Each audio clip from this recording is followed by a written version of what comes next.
Café com Zaidan recebe hoje o prefeito de Mongaguá, Márcio Cabeça. Figura importante para a nossa região metropolitana da Baixada Santista. Ele que já foi vereador por 2 mandatos, sendo o mais votado na história de Mongaguá. Mongaguá é Márcio Cabeça é Mongaguá.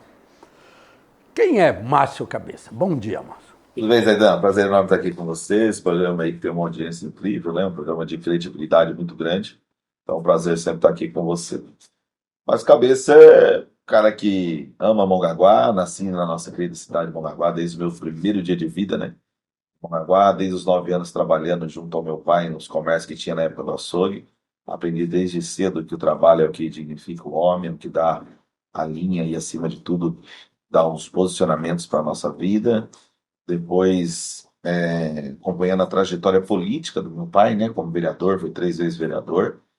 E aí meu pai, em 2000, perdeu a eleição, em 2004 eu vim candidato a vereador. Aí surgiu Márcio Cabeça, de fato, na questão política, na questão de lutar e brigar por melhorias para a cidade de Mongaguá. Então, pai da Isabela e do Márcio Henrique, a gente tem aí toda uma vida voltada a Mongaguá, né? Uma história voltada a Mongaguá. Eu acho que o que resume o que seria o Márcio Cabeça é aquele menino que nasceu em Mongaguá e hoje sempre lutando e brigando pela nossa querida cidade.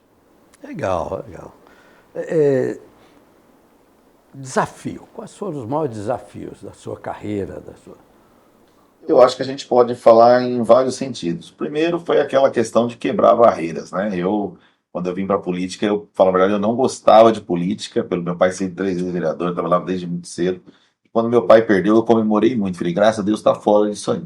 E depois a gente aprendeu que o quanto é difícil, às vezes, ter alguém da família na política, mas quanto vezes é pior não ter ninguém, né? Nenhum amigo, nem nada, que a gente perde a referência. Ali surgiu o primeiro desafio de ser candidato. Depois, eu acho que, muito tempo depois, sem dúvida nenhuma, foi a questão de 2018, tudo aquilo que aconteceu, né, na época, em Mongaguá, com todo aquele processo de você sair na rua taxado culpado, sem ter culpa alguma, e com o tempo provamos que não tinha culpa nenhuma. E ali, para mim, foi talvez o maior desafio da minha vida pessoal, política, administrativa, entre vários pontos. Depois assumi a cidade embaixo de toda aquela turbulência, né? Câmara dando golpe, com vários problemas que tem, a ganância, a prepotência de muitos lá. E aí, com isso, a gente foi dando seguimento para poder fazer um desafio de tirar aquilo que vivia Mongaguá para colocar Mongaguá no avanço. Acho que era o desafio e a responsabilidade de um momento bem turbulento na cidade. Depois, logo em seguida, 2 anos depois, aí acho que é o desafio de todo mundo, de todos os prefeitos do mundo, de todo quem governa, que foi a questão da pandemia. Eu acho que esse traz um grande marco aí de aprendizado e, acima de tudo, de responsabilidade de governar aí na maior, posso dizer, crise, né, sanitária do mundo.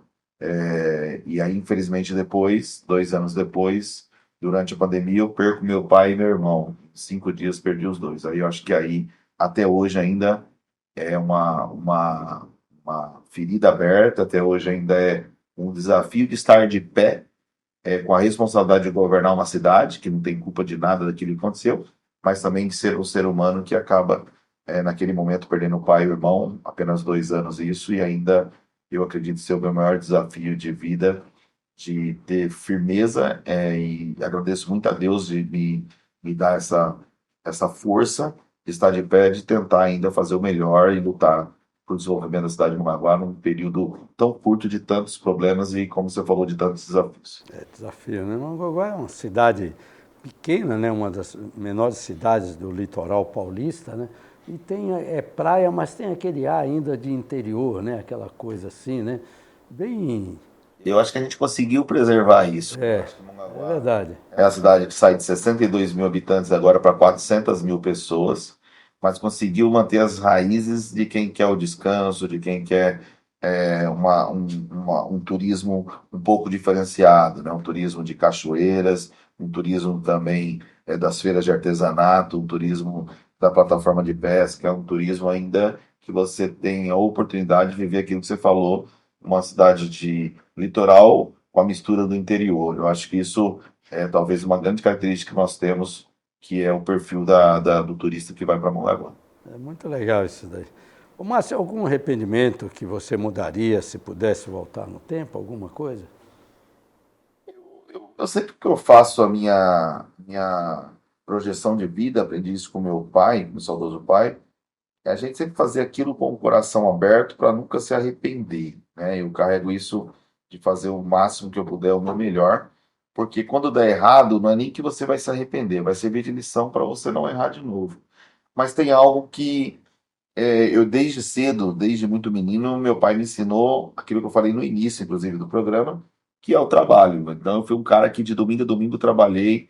Eu até hoje, né, não sei o que é pegar férias, não sei o que é pegar um descanso. Até hoje eu não sei o que é pegar, por exemplo, nunca peguei 10 dias de férias na minha vida. Tá chegando a hora aí, daqui um ano e meio, mais ou menos, para saber o que é isso aí, para pelo menos pegar um mêsinho aí para tentar pôr. Mas eu, talvez, vou dar um exemplo, né? 1º de janeiro de 2021, dia da minha posse, fui para minha casa com meu pai e com meu irmão, e essa questão sempre de trabalhar aquilo que eu aprendi com meu pai, eu disse para meu pai, olha, esse ano nós vamos tirar 15 dias, só vai os meninos. Meu pai é de um vilarejo de Sergipe, né, no Nordeste, chama Nossa Senhora das Dores. E eu tirei isso como meta de vida. Então ia eu, meu pai, meu irmão e meu filho, né? As mulheres até ficou bravas no dia quando eu falei, não, vai todo mundo. Eu falei, não, só vai os meninos. E, e aí, a hora que eu projetei isso, falei, meu pai falou, então vamos. Então fechou, em julho nós vamos. Porque sempre que o meu pai tinha os comércios, quando ele viajava eu tinha que ficar, Sim. né? Eu trabalhando a vida inteira. Então foi isso, eu nunca consegui fazer uma viagem junto com o meu pai e com o meu irmão. Então talvez o maior aprendizado na vida, de viver a vida a cada momento, e faço isso com meus filhos depois disso, de tudo que aconteceu, é que infelizmente combinei isso dia 1º de janeiro, 2 meses depois meu pai e meu irmão morreu. Né? Então você fala assim, eu tinha na época 42 anos de vida, por que não fiz antes? Por que não tirei isso antes e ficar só focado em trabalho, trabalho, trabalho, trabalho? Então Você foi hoje na reeleição em 2020, né? eu fui candidato à reeleição em 2020, né? E assumi 2021. Meu pai morreu dia 22 de março, meu irmão dia 28 de março. Então acho que dia 27 de março. Então acho que isso é talvez só um ponto de equilíbrio daquilo que eu falo de você que tem família, você que tem filhos, você que tem pai e mãe, curtir mais, trabalhar, mas curtir mais também. Fevereiro de 1996, Mário Covas estava aqui comigo. Primeiro o programa Café da Manhã, era o Café da Manhã, era o Café com Zaidana, depois eu fiz com o Mário Covas aqui, governador. A gente era muito amigo e Mário Covas saiu daqui para fundar a região metropolitana da Baixada Santista. Fomos juntos, eu fui até junto com ele no carro. Ele estava na Riviera, tinha casa na Riviera, né? Estou falando 96. Né? Saímos daqui para fundar a região metropolitana. E fundou a região metropolitana já fez 25 anos, né? E a gente nota que até hoje o Mário Covas reclamava muito também depois disso, até esse Zaidan, eles não entenderam o espírito da metropolização. O que é metropolização? E a gente nota isso, eu também venho acompanhando isso daí, sabe? Carvão pouco, minha sardinha primeiro, sabe?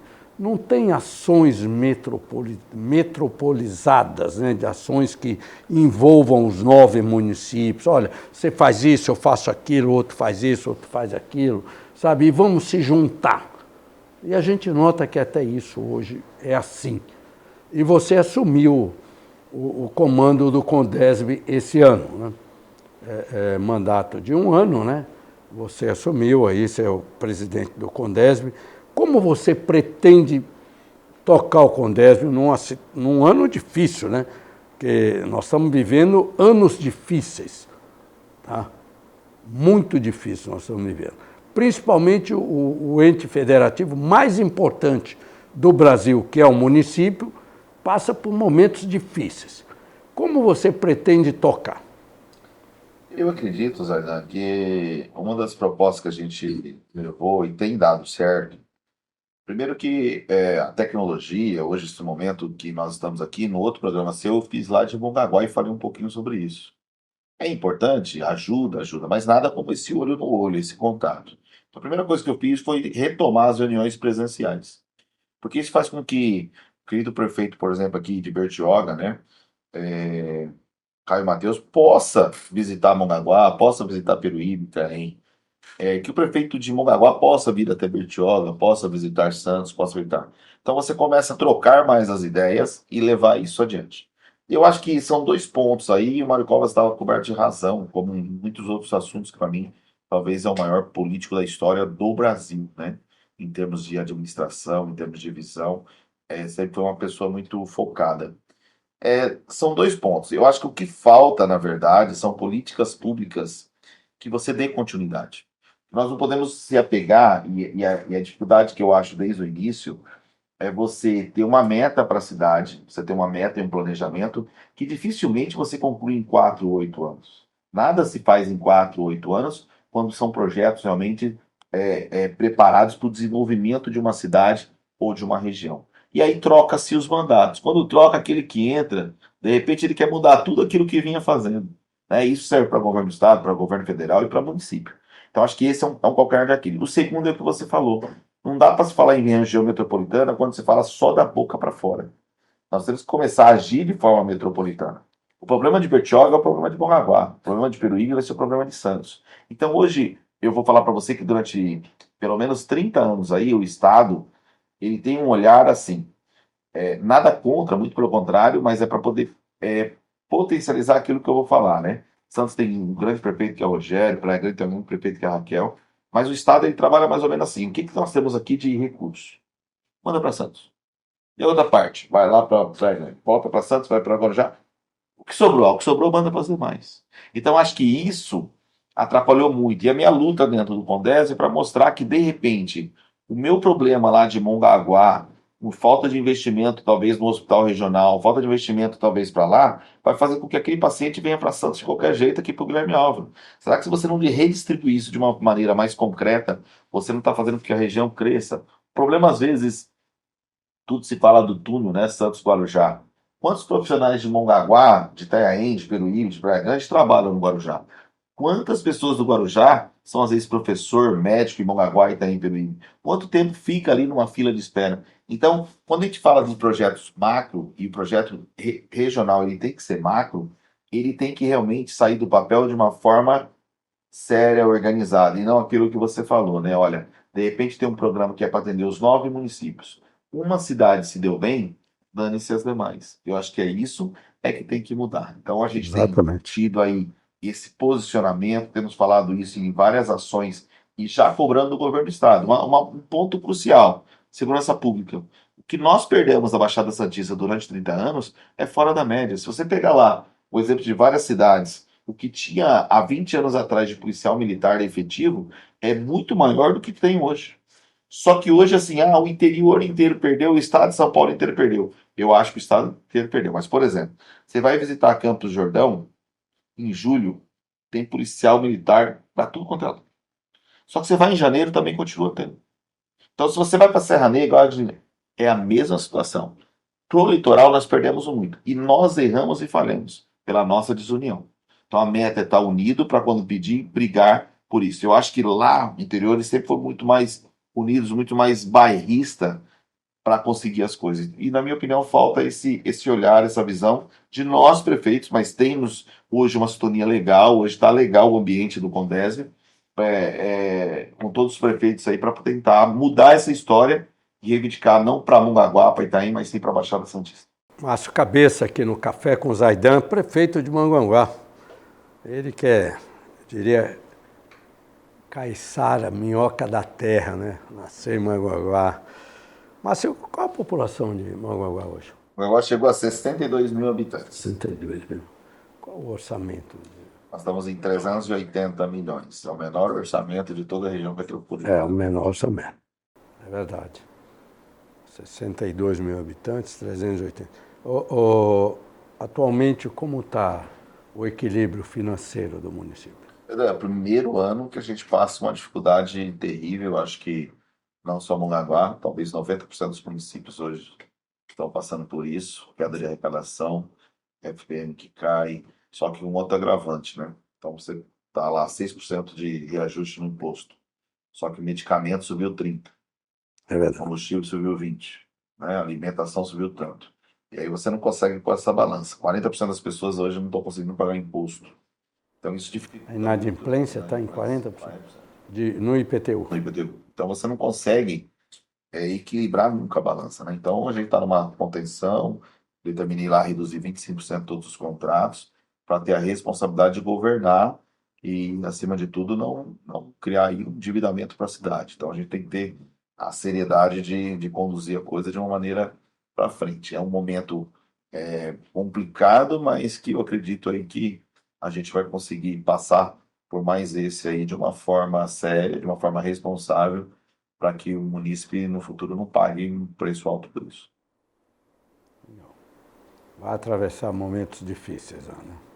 Eu acho que já está atravessando, né? Eu acho que é um momento que tem que ter a responsabilidade de realmente, por mais que evoluiu a cidade, por mais que cresceu, por mais que vem se desenvolvendo, quando a situação aperta, não é diferente da casa da gente. Se você não apertar, você quebra, né? Então você tem que ter todo um formato de tentar atender o máximo, principalmente os mais necessitados, mas ao mesmo tempo fazer com que tenha ideias criativas, diferenciadas para a economia aquecer e voltar ao ritmo que era antes. Mas hoje é hora de muita cautela, eu acho que não Mongaguá, mas eu digo isso para todos os municípios. Qual a principal atividade econômica de Mongaguá? Eu acho que é o turismo e a construção civil, né, que sempre alavancou muito a cidade. A gente mostra isso com pontos fundamentais de quando eu assumi de fato a prefeitura, com ideias que nós fizemos novas para alavancar mais comércio, para alavancar mais empresas, e a construção civil mostra que deu certo, porque eu assumi a cidade com orçamento de 220 milhões e estou entregando ela acima de 400 milhões, né? Então, acho que isso mostrou que a gente praticamente dobrou o orçamento a qual nós pegamos. Então, eu acredito que a meta é investir cada vez mais com ideias criativas para que o turismo seja a maior fonte de renda, a maior questão econômica, mas não ficar dependendo só dele e, paralelamente isso, a construção civil. Você acha que a cidade avançou nesses quase 8 anos que você está lá? E em que avançou? Na verdade, eu fiquei 6 anos, Sim. porque eu era 2 anos como vice, assumi 2 anos como prefeito. Na minha reeleição, os 2 anos vale por 4, que eu não venho candidato. Mas eu acho que avançou. Em primeiro lugar, prova disso que a gente fala é a questão de orçamento, né? Quando você consegue dobrar isso, é sinal que aqui cresceu de alguma forma. Então, eu não consigo pegar um orçamento e dobrar ele do nada, corrigindo apenas 6%. Então, isso não vai dobrar o seu orçamento, mas com mais imóveis, com mais empreendimentos, com mais comércio.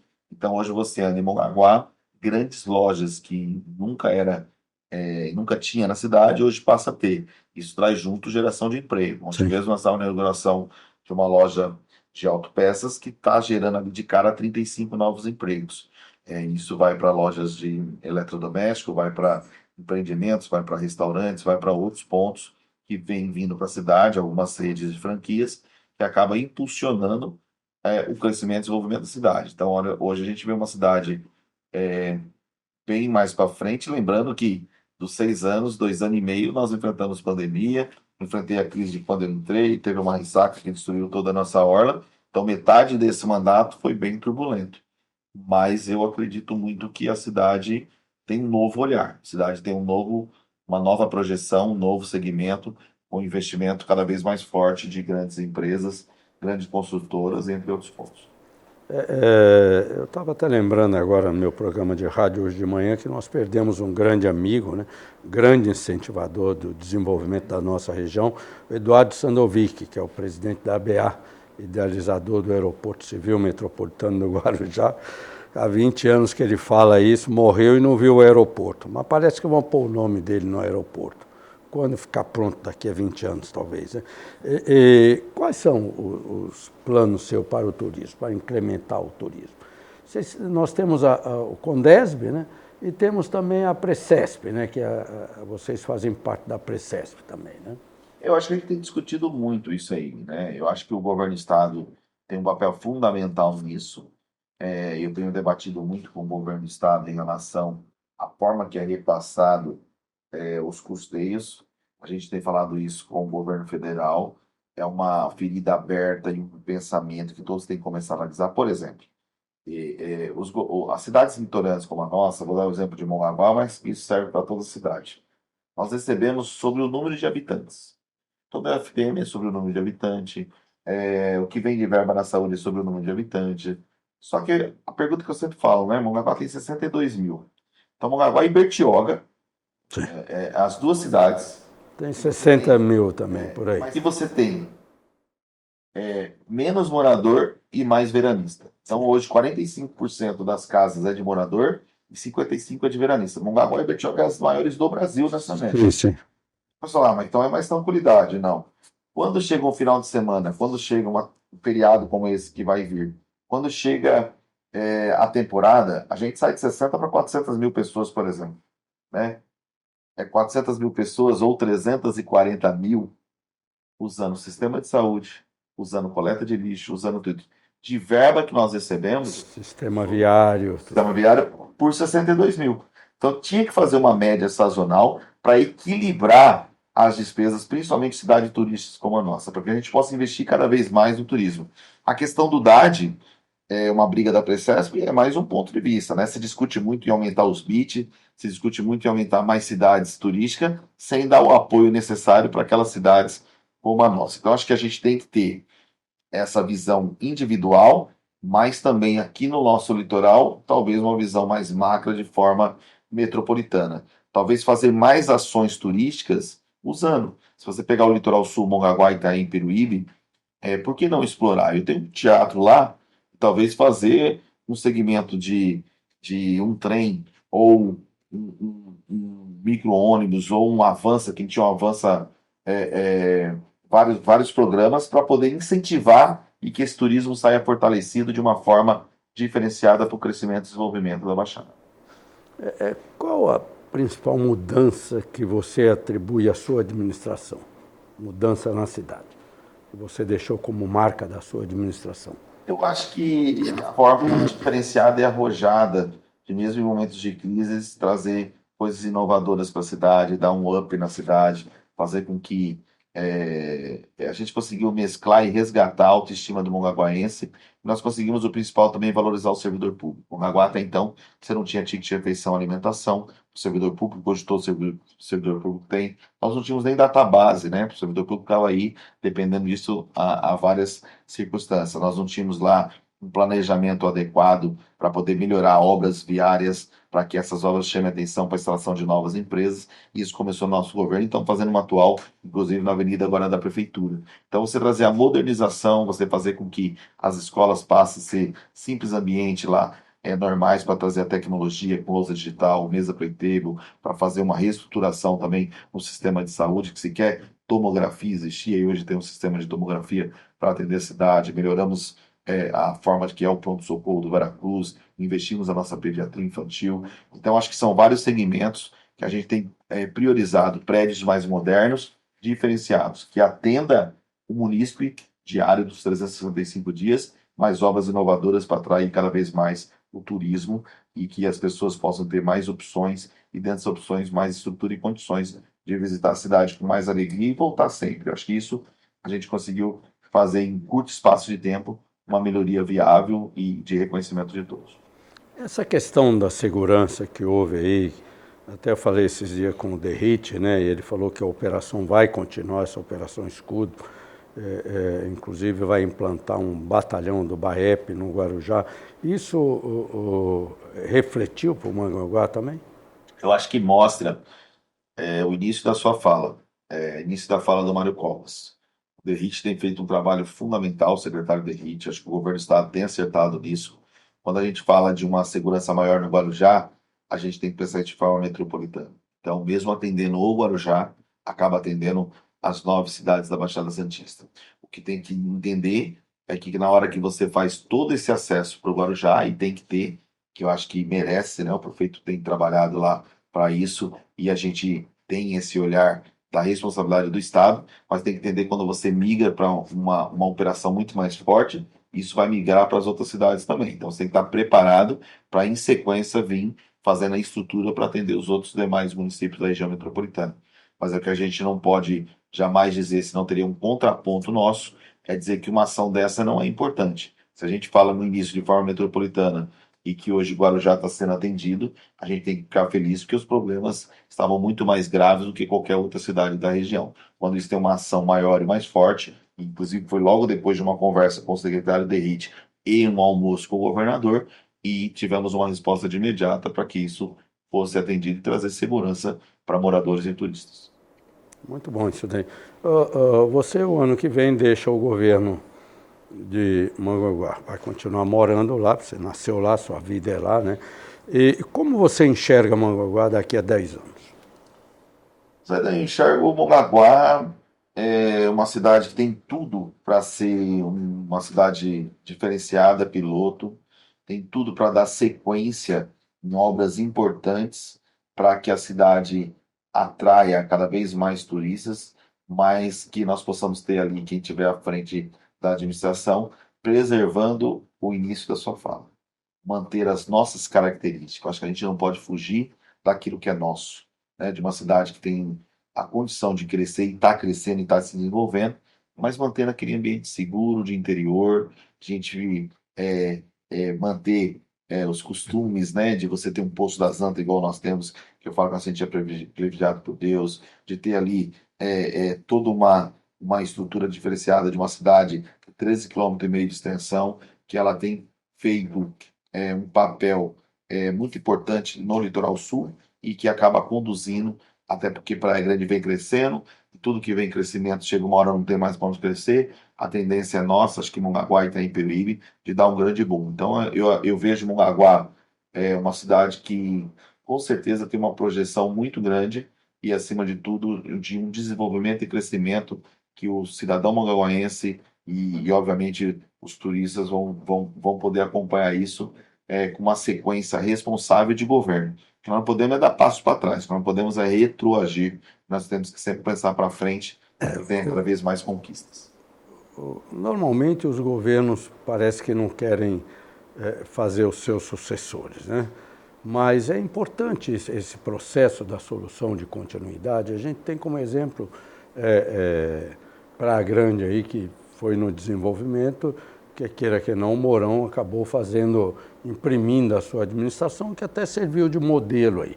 Você pretende fazer o seu sucessor para dar sequência, não no seu formato administrativo, mas nos planos de desenvolvimento de Mongaguá? Sim, com certeza. Acho que isso é fundamental, de responsabilidade, de deixar a vaidade de lado, deixar às vezes a arrogância, a prepotência política.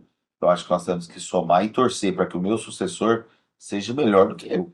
Né? Quando você põe isso, você está pensando na cidade. Quando você põe isso, é sempre uma projeção de méritos de todos. Então a gente vai trabalhar muito, né, com responsabilidade, vamos trabalhar com a nossa população de mostrar que o caminho é através do nosso sucessor para que a cidade continue se desenvolvendo e que não dê passos de mudar a andança política, de mudar o planejamento. Obviamente que quem senta, cada um tem a sua forma de administrar, mas a gente quer que continue um planejamento moderno, diferenciado, para que nós possamos aí, como você falou, daqui a 10 anos, a gente está numa cidade bem mais estruturada, com mais condições e principalmente de orgulho para todos nós mongaguaenses.